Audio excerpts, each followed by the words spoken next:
Considéré pendant longtemps comme le meilleur western et à juste titre, revenons ensemble sur un film légendaire de son époque et même d'aujourd'hui. Si vous êtes un peu cinéphile sur les bords, vous connaissez très probablement ce film, soit de nom, soit si vous l'avez déjà vu. Ce film, c'est Le Bon, la Brute et le Truand. Réalisé par Sergio Leone en 1966, ce film s'inscrit dans la catégorie des westerns dits spaghetti. Ce film s'inscrit comme préquel à la trilogie du dollar en tant que troisième volet paru en dernier, mais s'inscrivant dans l'ordre chronologique des films comme le premier. Aux côtés de Pour une poignée de dollars et Pour quelques dollars de plus, il forme une trilogie légendaire du cinéma italien. Bonjour à tous, c'est Le Rat Musqué et laissez-moi aujourd'hui vous plonger pour la première fois, si vous ne l'avez pas vu, ou une seconde fois, dans un film légendaire et emblématique de plusieurs secteurs du cinéma.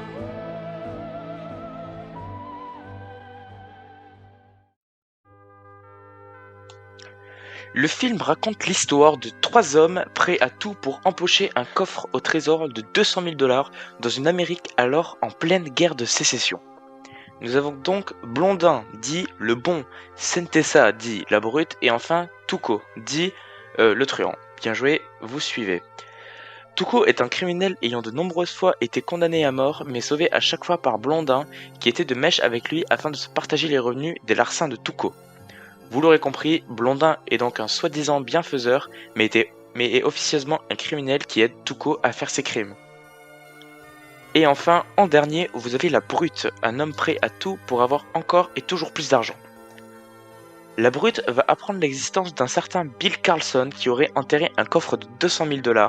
C'est alors qu'il partira à sa recherche. Pendant ce temps, le bon et le truand mènent un jeu de maître et d'esclaves dans le désert jusqu'à ce qu'ils trouvent une diligence avec un certain Bill Carlson mourant à l'intérieur qui révèle le nom du cimetière où le coffre est enterré à Tuco et le nom de la tombe à Blondin avant de périr. Le bon et le truand vont donc arrêter de se chamailler pour s'allier afin de trouver ce coffre. Après quelques péripéties incluant des fusils et des chaînes, nos trois protagonistes vont arriver en même temps au cimetière et nous offrir une des scènes les plus iconiques du cinéma avec une musique non moins iconique elle aussi. C'est sur cette scène où l'on voit Blondin s'éloigner au loin que notre film d'aujourd'hui se termine. Lors d'une interview, Sergio Leone, le réalisateur, confiera aux journalistes que les personnages du bon, de la brute et du truand reflétaient chacun une facette de la vie de Leone. Il déclara « Dans mon monde, les personnages les plus intéressants sont les anarchistes ». Petite précision, quand il parle de son monde, il parle évidemment de ses films. Il nous dit encore que la brute incarne son professionnalisme au sens le plus basique du terme. Sentessa n'a pas d'âme et il représente Leone quand celui-ci doit travailler. Blondin incarne quant à lui le côté méthodique et prudent du réalisateur. Le personnage de Tuco est plus axé sur le côté émotionnel mais aussi animal. Tuco est prêt à tout pour survivre en premier lieu et il ne profite pas des petits plaisirs qu'offre la vie de criminel aux États-Unis. Le film est donc basé sur trois rôles, un arlequin, une fripouille et un méchant. Blondin est un personnage que l'on pourrait qualifier de spécial, car si l'on reprend ses mimiques, ses expressions faciales ainsi que ses répliques, et que l'on les colle dans n'importe quel autre film, on a ici l'archétype parfait du méchant mystérieux. Or, Blondin est dans le film décrit par la mise en scène comme un héros qui sauve Tuco de tous ses problèmes, un personnage grandiose, mais aussi comme un chasseur de primes professionnel, on en a parlé juste avant. Cet aspect professionnel confirme encore plus l'idée que Blondin est un soi-disant gentil. Le personnage du bon est inspiré du style d'écriture de grands auteurs comme Plot et Terence. La brute est un personnage cruel qui n'hésite pas à utiliser la force pour arriver à ses fins, avec cet exemple où il fait torturer Blondin dans le camp de prisonniers. C'est également un personnage dit girouette. À maintes reprises dans le film, celui-ci fera des alliances avec le bon ou le truand et les trahira au profit de l'autre. Le truand est à contrario un personnage facile à cerner quant à ses intentions. On n'est pas ici dans un personnage complexe et auquel le spectateur peut se permettre de l'identifier comme il veut, comme le personnage de Blondin. Ici, Leone est clair. Tuco est un truand, il commet des crimes, c'est un lâche, etc. Néanmoins, face à un personnage comme celui de Tuco, le spectateur aurait une réaction de haine. Ici, Leone nous pousse à l'apprécier avec son côté maladroit, comique, mais également dans la scène avec son frère où l'on comprend qu'il n'est pas un bandit par choix mais plutôt par dépit. Pour Leon, Tuco représente les contradictions de l'Amérique et en partie les siennes. On en revient donc aux différentes facettes de la vie de Lyonnais représentées à travers les trois protagonistes.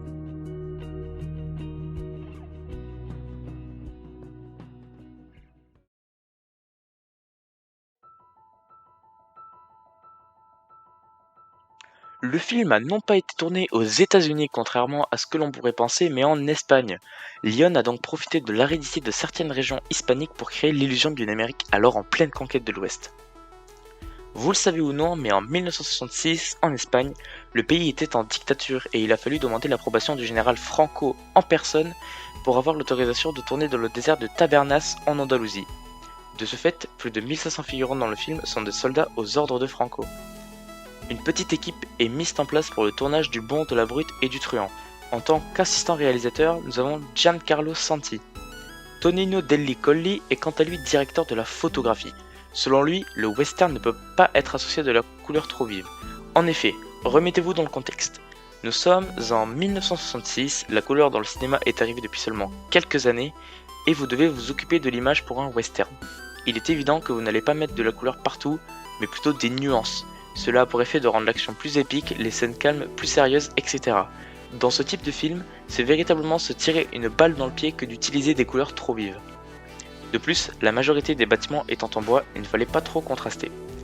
Malgré la popularité de Lyonnais, certaines personnes haut gradées dans le cinéma italien vont tenter d'entraver le bon tournage du film avec notamment des acteurs choisis au préalable et ce sans consulter Lyonnais, ce qui aura pour conséquence une menace de représailles de la part du réalisateur.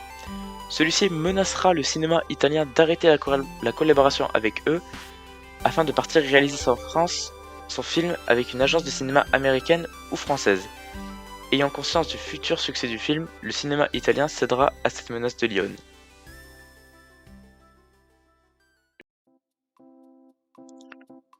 Certains accidents vont aussi lieu avoir sur le lieu de tournage qui vont entraver le bon déroulement. Mais cette fois, pas d'histoire d'acteur choisi, mais plutôt d'acide. Oui, vous avez bien entendu. C'est Eli Wallach, l'acteur de Tuco, qui boira accidentellement une fiole d'acide laissée par un technicien près de sa bouteille personnelle. C'est ce que Wallach reprochera à Lyon, c'est son manque de mesures de sécurité tout au long du tournage. Vous imaginez bien que si un acteur reproche à son réalisateur le manque de sécurité sur le lieu de tournage en 1966, c'est vraiment pour une bonne raison. Wallach citera l'exemple de la scène où Tuco et Brega doivent sauter d'un train en mouvement. Le saut se passa bien, mais c'est la suite de la scène qui posera problème. En effet, Tuco doit couper la chaîne qui la relie au caporal, qui est mort préalablement. Il pose donc le cadavre sur les rails et la chaîne sur le bord, dans le but que le train passe dessus pour couper la chaîne de son poing. Cependant, personne dans l'équipe technique n'a pensé à prévenir l'acteur qu'il y avait des énormes marchepieds qui passeraient sous la tête de l'acteur. Vous l'avez compris, si Wallach relevait la tête de quelques centimètres au mauvais moment, c'était game over pour lui et pour la carrière de Sergio Leone. Wallach avouera plus tard que Leone lui avait demandé de reprendre la scène, mais il refusa pour des raisons évidentes.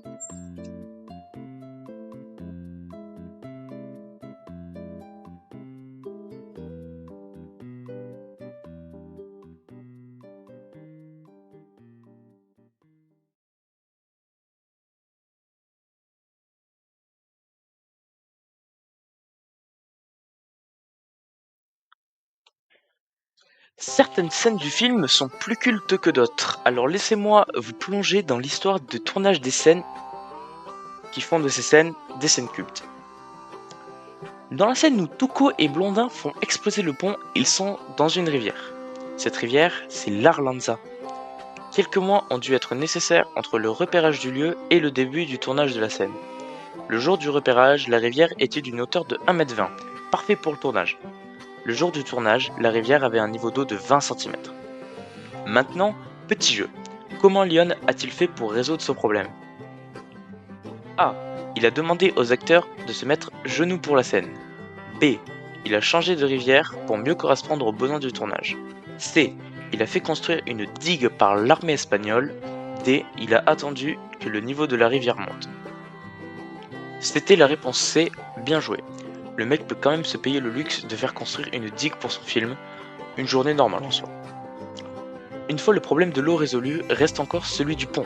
En effet, le pont a été construit spécialement pour le film et vous commencez à connaître Leon, il voulait que le pont soit parfait pour que l'on puisse circuler dessus. Le pont était fait d'un assemblage de bois et de pierre et il a fallu 2 fois à l'équipe technique du film pour le construire comme il faut. Ok, l'eau c'est bon, le pont c'est bon, maintenant le plus rigolo arrive, il faut faire exploser le pont.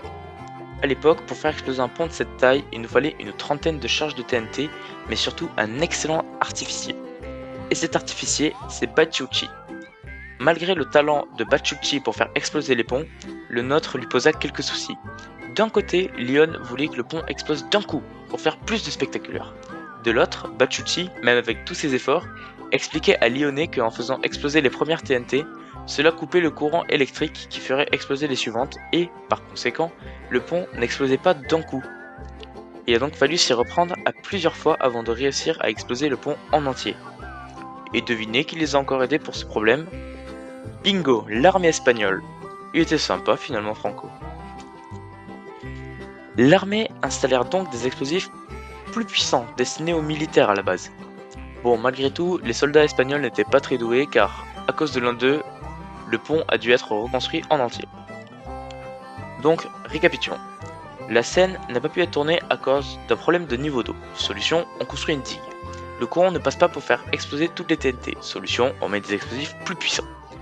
Lors de la première prise de l'explosion du pont, une erreur de communication fait que l'on enregistre uniquement à la fin de l'explosion, soit le moment où les débris tombent au sol. Leon fait donc reconstruire le pont pour faire une prise plus longue pour qu'au final, l'on garde uniquement les rushs de la première explosion car ceux-ci font plus réalistes. Leon ou l'apologie du mec perfectionniste. Les problèmes matériels sont résolus, mais subsiste maintenant un autre problème, les problèmes humains. Clint Eastwood, l'acteur de Blondin, avouera plus tard dans une interview que la scène du pont dans le film, on voyait des débris valdinguer près des acteurs.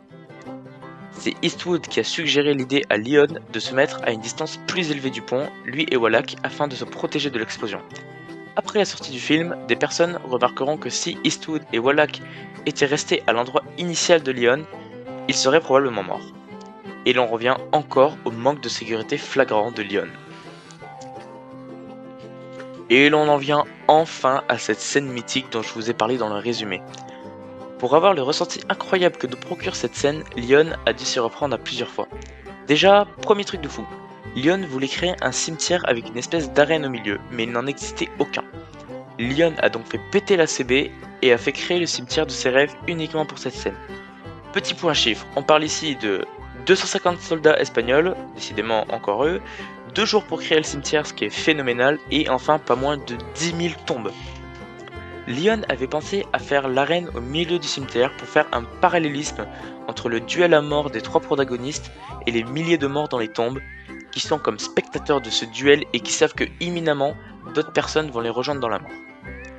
Leon rappellera au superviseur des travaux du cimetière que dans la scène finale, il fallait que les ossements du cercueil soient le plus réalistes possible et Leva, le superviseur donc, allait jusqu'à Madrid en voiture pour récupérer les ossements d'une vieille dame louée par sa fille.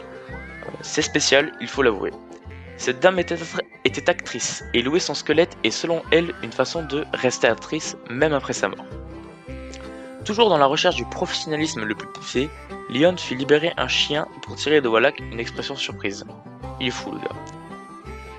Le lieu de tournage pour cette scène était initialement un plateau entre plusieurs montagnes qui était destiné à élever des animaux.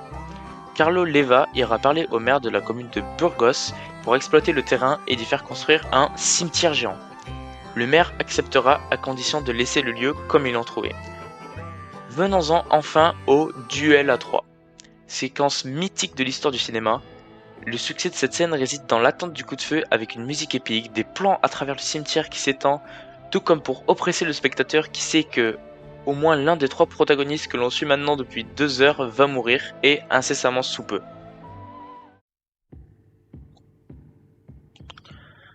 Et nous y voilà, tout au long de la vidéo, nous avons vu en quoi ce film était culte, et voici maintenant venu le temps d'ajouter le dernier accompagnement à notre gigantesque salade composée, la musique. Vous l'avez forcément entendu, cette fameuse musique et c'est waouh waouh waouh. Elle a été composée par le légendaire Ennio Morricone. La précédente vidéo parlait de John Williams, alors laissez-moi vous présenter mon deuxième compositeur préféré. Il nous a pondu des classiques comme la fameuse Extase de l'or que j'ai écouté en écrivant cette vidéo et qui m'a accompagné tout au long de l'écriture. Une partie de la bande-son du film a été composée avant de commencer le tournage et donc celle-ci a pu bénéficier du luxe d'être jouée en fond pendant que les acteurs jouaient les scènes. Pour renforcer l'aspect western du film, Morricone n'hésite pas à utiliser des voix humaines et des sifflements.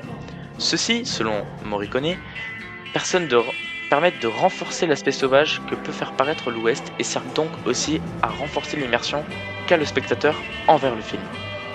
Plus qu'un accompagnement, la musique devait être un véritable élément de mise en scène selon Leone. Elle devait servir à appuyer le réalisateur dans sa lourde tâche de transmettre les émotions au spectateur. Qui n'a pas senti la tension lors du duel final dans le cimetière? Cette tension, que vous le vouliez ou non, elle est due en partie au génie de Morricone.